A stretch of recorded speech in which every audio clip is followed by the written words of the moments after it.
আসসালামু আলাইকুম রহমতুল্লাহি ওয়া বারাকাতুহু। আজকে আবারও আপনাদেরকে একটি ক্ষুদ্র মৌমাছির বক্স থেকে মধু খোলা আপনাদেরকে দেখানো হচ্ছে।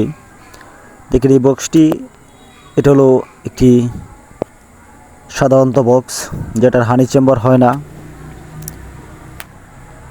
সে বক্সে কীরকম মধু হয়, প্রতিটি ফ্রেমে কীরকম মধু হয় সে বিষয়ে আজকে দেখানোর জন্য,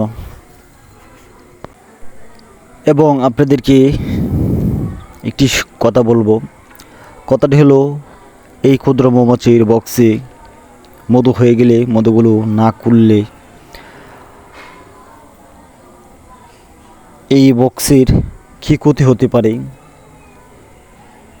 এ বিষয়ে যদি কিছু জানতে চান তাহলে অবশ্যই চ্যানেলটি সাবস্ক্রাইব করে আপনারা দেখতে পারেন যে ক্ষুদ্র মৌমাছির বক্সে মধু হয়ে গেলে, মধুগুলো না করলে বক্সের কি হয়, মাছের কি হয় সে বিষয়ে আপনারা দেখতে পারবেন।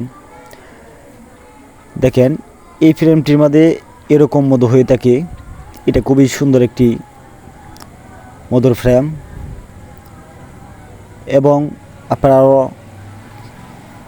দেখেন এই ফ্রেমটি খুবই সুন্দর একটি মধু হয়েছে এবং ভালো পরিমাণের মধু হয়েছে। আসলে এই বক্সটি আমাদের অনেক দিন হয়ে গেছে, বক্সটি খোলা হয় নাই, মধু খোলা হয় নাই, সেজন্য একটু ফ্রেমে মধু বেশি হয়ে রেখেছে। কিন্তু এর পরবর্তী যদি আপনারা বক্স থেকে মধুগুলো না খুলেন তাহলে এই বক্সটি চলে যেতে পারে, বক্সের রানীটা মারা যেতে পারে গরমে।